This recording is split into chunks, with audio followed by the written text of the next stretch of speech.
Hello students, I Rahul welcome you to my YouTube channel Technotech Vidya. आज का जो topic है आपके लिए लेकर आए हैं वो है वर्ड मीनिंग की सीरीज़ और वोकैब। आज जो वोकैब आपके लिए लाए हैं वो बहुत ही ज़्यादा अच्छी हैं। आप उन्हें शुरू से लेकर लास्ट तक देखिएगा, एक एक वर्ड का मीनिंग अच्छे से समझिएगा, कैसे उनको इंग्लिश में बोलते हैं उसका प्रोनाउंसिएशन देखिएगा, उनको अपनी लैंग्वेज में लाने की कोशिश कीजिएगा। देर ना करते हुए अपनी वीडियो की तरफ चलते हैं।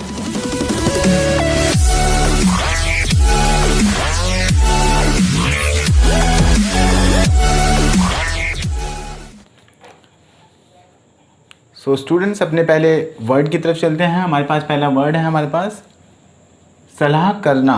तो सलाह करने को वैसे तो डिस्कशन भी कहा जाता है, पर हमें एक इंटरेस्टिंग वर्ड का यूज़ करना है, दैट इज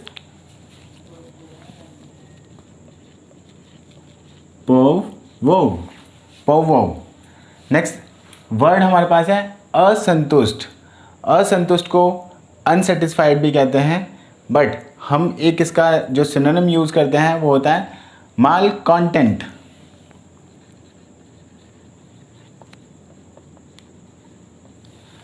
मॉल कंटेंट आप यूज़ कर सकते हैं असंतुष्ट के लिए। नेक्स्ट हमारे पास वर्ड है बाथरूम या शौचालय।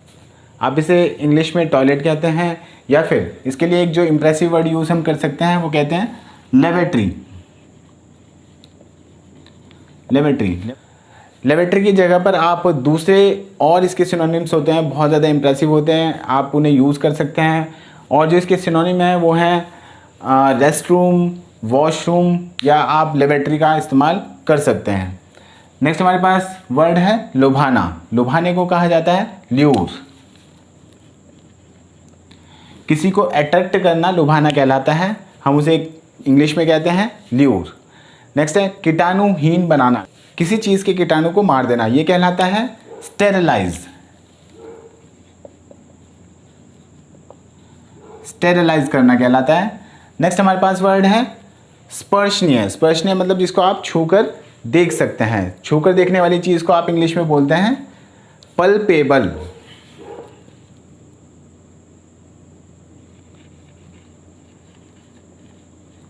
पल्पेबल। नेक्स्ट हमारे पास वर्ड है प्रमाणिक। प्रमाणिक होता है ऑथेंटिक। जिस चीज़ पर आप भरोसा कर सकते हैं वो कहलाता है प्रमाणिक। ऑथेंटिक को आप इंग्लिश में से यूज़ करते हैं ऑथेंटिक। नेक्स्ट जो हमारे पास वर्ड है वो है कुरकुरा। तो कुरकुरा आपने बहुत बार सुना भी होगा, आपने यूज़ भी किया होगा इसका। इसे कहते हैं क्रिस्प। क्रिस्प। तो देखिए कितने इजी वे में आप ये सब देख पा रहे हैं, इन्हें हम यूज़ करते हैं अपनी इंग्लिश लैंग्वेज में। नेक्स्ट हमारे पास समान पद का। समान पद का कौन हो सकता है? जो कि आपके साथ कोई काम करते हैं, वो आपके इक्वल होते हैं, उनका डेजिग्नेशन आपके इक्वल होता है, तो आप उन्हें इंग्लिश में कहते हैं पीर। आप उन्हें इंग्लिश में कहते हैं पीयर। नेक्स्ट वर्ड है हमारे पास छिलका। तो आपने छिलके को भी बहुत बार अपनी भाषा में यूज़ किया होगा। छिलके को आप जैसे बनाना का होता है, या फिर किसी भी एप्पल, पाइनएप्पल या किसी भी चीज़ का छिलका हो सकता है, तो आप उसे कहते हैं पील। आप इसे सेंटेंस में भी यूज़ कर सकते हैं। आप ऐसे यूज़ करते हैं कि पील of the banana, peel of the Apple, peel of the pineapple, इस तरह से आप इसका यूज़ कर सकते हैं। नेक्स्ट आपके पास है साफ और स्वच्छ। आप साफ और स्वच्छ को कहते हैं इमैक्युलेट।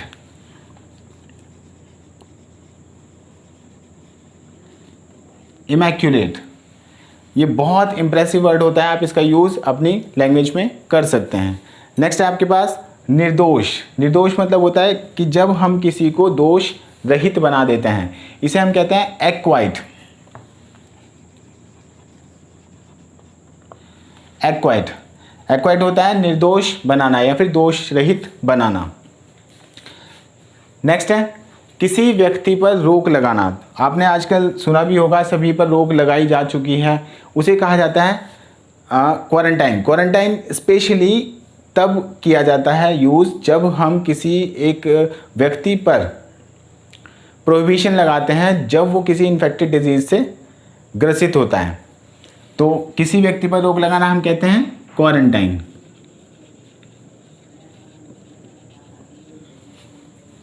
नेक्स्ट आपके पास वर्ड है विलाप करना, विलाप करने को कहा जाता है लैमेंट।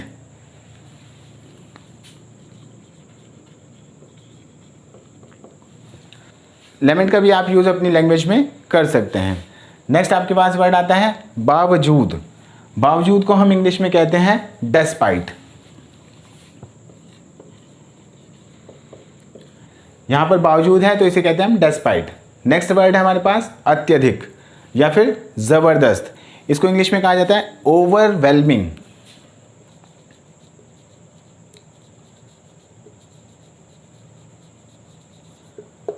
ओवरवेलमिंग, इस वर्ड का भी यूज़ आप इंग्लिश में कर सकते हैं। बहुत इंप्रेसिव लगता है ये जब आप इसको अपनी इंग्लिश लैंग्वेज में यूज़ करते हैं।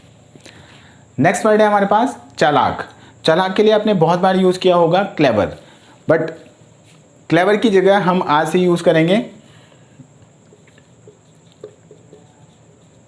एस्ट्यूट। एस्ट्यूट का मतलब होता है चालाक। आप इस वर्ड को अगर यूज़ करेंगे तो आपकी वोकैब बहुत इंप्रेसिव लगती है।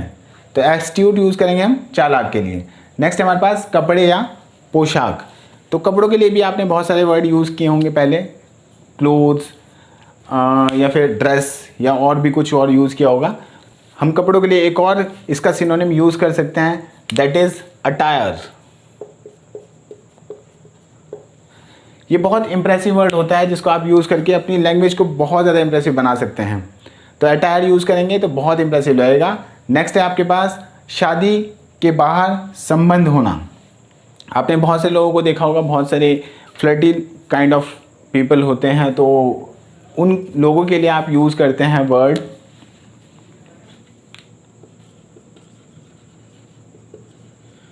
अडल्ट्री। तो इसके लिए आप यूज़ करते हैं अडल्ट्री। नेक्स्ट आपके पास दोष लगाना। देखिए वहाँ पर था दोष से मुक्त करना, एक्वाइट। इसका मतलब ये है कि इसका ये एंटोनिम की तरह यूज़ किया जा सकता है। यहाँ पर है दोष लगाना, तो दोष लगाने को आप कहते हैं इंडिक्ट, INDICT, इंडिक्ट। यानी कि अगर आप कोर्ट में दोष लगा रहे हैं तो कोर्ट में दोष लगाने को कहा जाता है इंडिक्ट। और अगर ये किसी पत्र पर लिख कर दिया जाता है तो इसे कहा जाता है इंडिक्टमेंट। नेक्स्ट है हमारे पास इकट्ठा करना। इकट्ठा करने के लिए आप वर्ड यूज़ कर सकते हैं एक्यूमुलेट।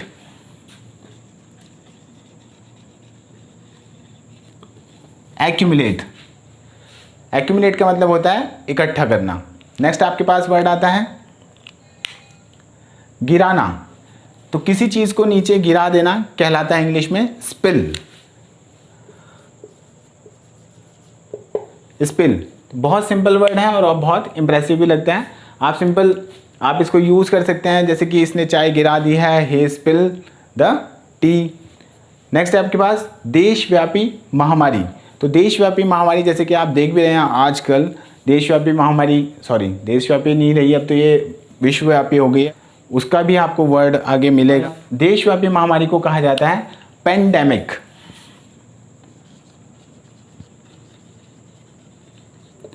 पेंडेमिक तो ऐसी महामारी जो देश के अंदर फैली हो और उस पर कोई कंट्रोल ना हो, तो ऐसी बीमारी को कहा जाता है पेंडेमिक डिजीज़। नेक्स्ट है आपके पास विश्वव्यापी महामारी।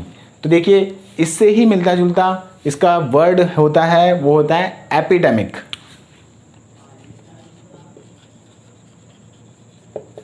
एपिडेमिक आप विश्वव्यापी महामारी के लिए यूज़ करते हैं एपिडेमिक। यानी कि आजकल जो बीमारी जो चल रही है, आपने सुना होगा कोविड-19। सो कोविड-19 को हम क्या कह सकते हैं, एपिडेमिक। ये एक एपिडेमिक है।